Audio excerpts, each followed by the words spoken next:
Hello and welcome to Country Roads Confidential. I am your host, Chris Anderson, publisher of erasports.com, the West Virginia site on the CBSSports.com network. This is kind of a two-parter coming up today on the podcast, neither of which will include your usual host, Mr. Mike Casazza. What we're going to do today is, first, I'm going to give you a quick rundown, 5 minutes on one new basketball commitment, 5 more minutes on what's left for basketball recruiting, transfers, what the plan is. And then we're going to welcome in Sean Bock from our Iowa 247sports.com network site to discuss one of the two commitments from Monday afternoon.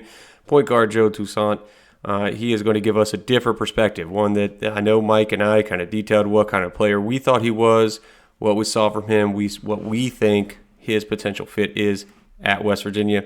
But I thought it best if we also invited Mr. Bock on to give us an Iowa perspective, a perspective that of someone who has actually covered the player for the last 3 years. So he will come on about 10, 12 minutes into this podcast. But first, we're going to talk about the second commitment of the day for the Mountaineers.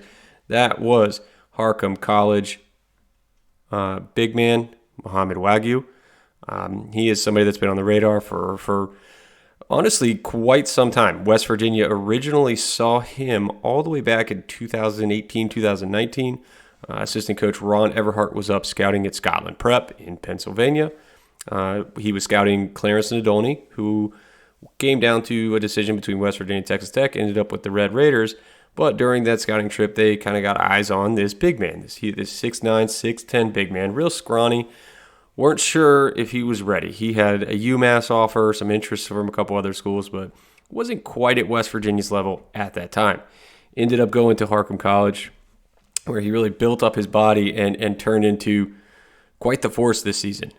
He was named just recently an NJCAA first-team All-American, averaging 15 points, 12 rebounds, and 3 blocks for a 32-3 team that made it all the way to the Elite Eight. I am told that he's up to 6'10" and about 210, 220 pounds. He was about 6'9", officially measured in when he was in high school at 6'9" and 195 pounds. So it would make sense that he has gotten a little bigger, a little thicker. Gain an inch, maybe. We'll see. But still, 6'9", pretty good size for a big man right now. Going through his kind of recruitment after that, West Virginia's Eric Martin got in touch a couple months back, kept tabs on him, saw him a couple times, and then when Harcum College made it to the NJCAA tournament, it became a full-on press from the Mountaineers. Martin was there. I mean, West Virginia was there to see a lot of guys, but Martin was there originally for the first couple days. Bob Huggins came in for a day or two. It was during Bob Huggins' stopover for the tournament that West Virginia offered Wagyu after seeing him in person. And then Ron Everhart came in and finished out the week at the tournament. And Wagyu followed that by coming up and taking an official visit to West Virginia. And he left that trip really got to make it clear that the Mountaineers were in the lead in his recruitment, that he was a big fan of the program, that he felt like he would fit there and could play right away. He mentioned a couple other trips. He picked up offers from BYU, San Jose State, a couple other programs, but none of those trips came to fruition, and he elected to commit to the Mountaineers just before the signing period, which begins on Wednesday. Speaking of what's going to happen during this signing period, West Virginia already has 3 players signed. They have 5 players on their roster, 2 transfers. What's left? What could they fill? Will it happen now? It's all kind of some moving parts here. It seems like the picture is clearing up because not only was the Wagyu piece part of it, but with it, potentially related, Fede Federico, a one-time verbal commitment, was no longer part of the class. They did not happen at the same exact time. That move has been in the works for a while. I was told that it just seemed like it was best for both parties if he evaluated other options. And then West Virginia ended up going with somebody who seemed more ready to contribute right away at the high major basketball level, and that's why they kind of leaned towards Wagyu. So quick recap on the scholarship situation for West Virginia and the players committed coming in and what they have left. On the roster and returning, there are only 5 players. Kedrian Johnson, Kobe Johnson, Seth Wilson, Jamel King, James Okonkwo. Currently signed, they have signed a national letter of intent. Josiah Harris, Josiah Davis, Pat Sumnick. I'll get that right one day. Probably not on this podcast, but I will get it right one day. And then Wagyu just committed. That's up to 9 right there. Transfers, 2 of them. Eric Stevenson, guard from South Carolina. Joe Toussaint, guard from Iowa. So you're up to 11. You get 13 at any given time. So you would think West Virginia has 2 spots left. Maybe that's right. We'll talk about a couple options here in just a second. But if there's anything I hope that our listeners have learned over the years, whether it's basketball, football, signing, committed, verbal, whatever, there is always a way to get out of everything. There is always a way for somebody to transfer, to not sign, to whatever. There's always something that can happen. I'm not saying definitively that something is going to happen, but West Virginia is recruiting as if they have at least 2 spots left. At least 2 spots. Now, those 2 spots, what could they be? What should they be? I don't think you're going to see any more guards. You already have a couple guards returning in Keedy, Kobe, and Seth Wilson. Then you add 2 veterans in Toussaint and Stevenson. And presumably Josiah Davis is going to enroll in the summer. You're good, I think, in the backcourt. You're probably looking for a wing and probably looking for a big man. We've seen West Virginia go with a 3-guard lineup, but you still need somebody else that can rebound. You still need some other guys with some length. I don't think you can just trot out Jamel King, who is a nice player and would probably play that 3 position, and then have Okonkwo and Wagyu and call it a day. You got to get some more length.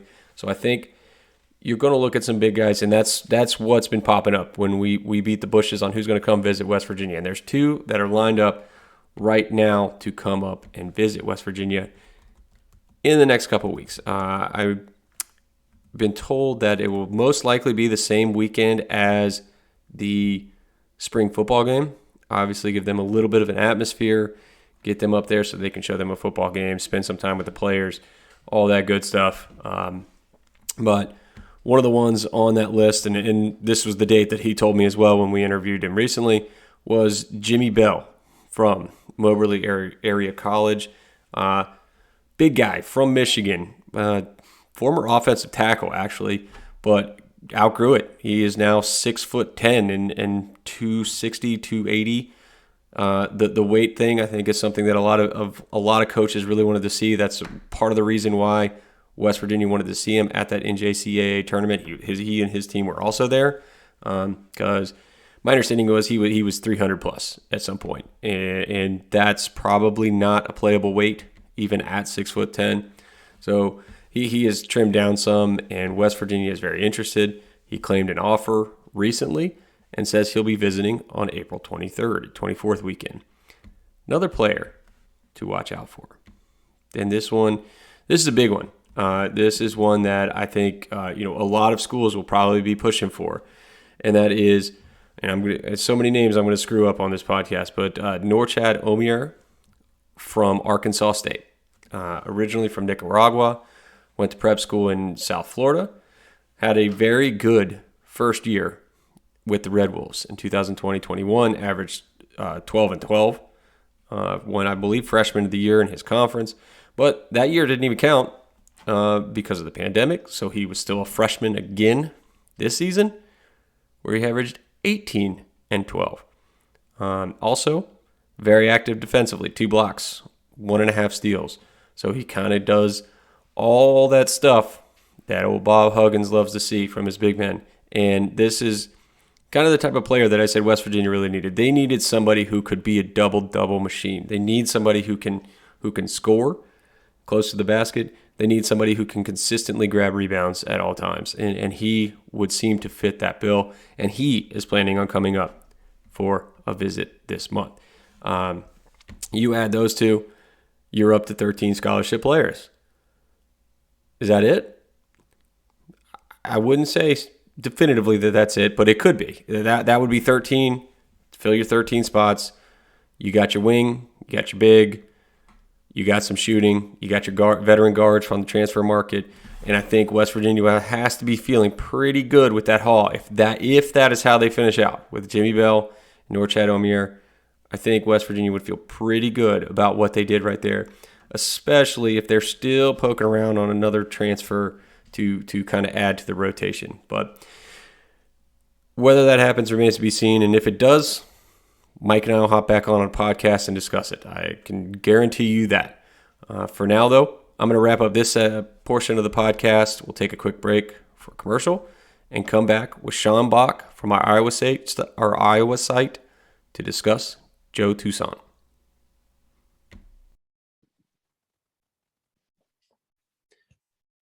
Welcome back to Country Roads Confidential, and now it's time to discuss the new Iowa point guard transfer, Joe Toussaint.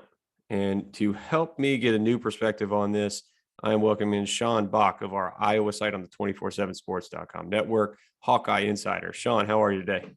Doing good, Chris. How are you doing? Doing all right. Staying busy. Double commitments on Monday in basketball, spring football, raring along, and then baseball has found some life of late. So definitely keeping me busy these days. Yeah, it's always good to hear. Always nice to be busy this time of year, especially when there seemed to be a little bit of a lull period. Yeah, absolutely. For speaking of a lull period, West Virginia basketball had one this past season, kind of fallen apart after a pretty strong start to the season. I believe they were 13-2 at one point, had two separate 7-game losing streaks towards the end of the year, and lost a few players to graduation, lost a few players to transfer, and Bob Huggins is rebuilding on the fly. And one of the players that they really put a focus on, I mean, they after he got into the portal, they invited him up right away. And despite it being part of the live eval period, had the coaching staff, the entire coaching staff on campus to meet with Joe Toussaint. So tell me what's special about this guy? Why is West Virginia pushing so hard to get him? Yeah, I mean, I look back to Toussaint going into his senior season or going into his senior year. He was playing at the PSA Cardinals on the Nike UIBL circuit. And that's when Iowa really started to put a focus on him. You know, a lot of the attention with that PSA team was with Cole Anthony, who, you know, Toussaint is really good friends with. So, you know, there were a lot of eyes on Cole. And then, you know, obviously with Toussaint playing alongside of him, that kind of, you know, rose his stock a little bit. But Iowa really needed a point guard in that class, was really looking at a couple of guys, missed on a couple of guys. But, you know, Toussaint, one thing that they were looking for was a guy who, you know, not only was tough and kind of brings that Bronx, New York swagger to him, but a guy that can get into the lane. He's strong. He can penetrate. You know, just do a variety of different things with his speed and, you know, athleticism. And, you know, Iowa made it a point to get him on campus, got him in the boat. I think he picked Iowa over Wichita State, Dayton. And there was one other school that I'm missing too. That was, you know, one of those mid-major plus programs. But I look back to my conversation with Terrence Munch Williams, who's the program director at PSA, and I'm sure West Virginia fans will like this comparison. But he was referring to Toussaint as having a potentially, you know, Javon Carter, you know, type impact with, you know, West Virginia. Or Carter obviously playing at West Virginia, obviously, you know, not having the All-American or, you know, all Big 12 level impact that Carter had, or, you know, leading the NCAA in steals, but, you know, being that guy that can defend up and down the court, you know, cause the ball handler, you know, to switch the dribble, you know, really wreck a lot of havoc. And that was kind of his strong suit at first, you know, defending, being kind of a pesky guy on defense, you know, up in their face, really giving them a hard time up and down the court. But the offensive game for Toussaint, you know, kind of took a step back a little bit. He wasn't really much of an efficient shooter, wasn't really a guy that, you know, was a reliable, you know, guy scoring the basketball, could obviously get into the lane and finish a number of times. But, you know, his percentage on 2-point field goals as a freshman was 40%. And, you know, obviously he's not shooting. He didn't shoot as much mid range as he does now. But it really wasn't that impressive of a mark. But, you know, as he got older, you know, seemed to really come into his own a little bit more. Still played a little sporadic at times. Was kind of you know, kind of all over the place at times. With turnovers and making these split decisions, making decisions way too fast that kind of caused a lot of frustration within the Iowa program, and kind of put him in a weird spot with that. But this year started the season. Obviously, Iowa moved Jordan Bohannon back to the one spot as a starting point guard, and that kind of changed things. And that moved Toussaint to the bench. But he really put a chip on his shoulder once he got to that bench and really played his heart out, because he was nonstop. Coming off the bench, really getting him a spark, and was huge in that Big Ten tournament. I don't think Iowa wins the Big Ten tournament without Joe Toussaint's contributions off the bench. So that was really important for them. And, it'll be interesting to see what he does at West Virginia. I think, he's the perfect kind of fit for what Bob Huggins wants to do with his point guards. He wants them to be able to defend full court, cause a lot of havoc. Obviously, turning over the ball is not something that they want, but I think when you play at that pace, sometimes you're going to get that. But I think a lot of it lines up with what people have said on Twitter, is that they think he's a really good fit for what West Virginia wants to do. It's just, a matter of playing within himself and, kind of staying calm on the court. But defensively, I think he's a perfect fit there. Well, I think, my original thought was when we were looking at this, and I was piecing it together with the veteran point guard they got coming back, who averaged like 5 points a game while shooting, 24% from three. And then they brought Eric Stevenson, a guard transfer from South Carolina, who averaged, I think he averaged 11 points, but shot 30-some% from the floor. And my original thought was, boy, where's the offense coming from this group, from these three?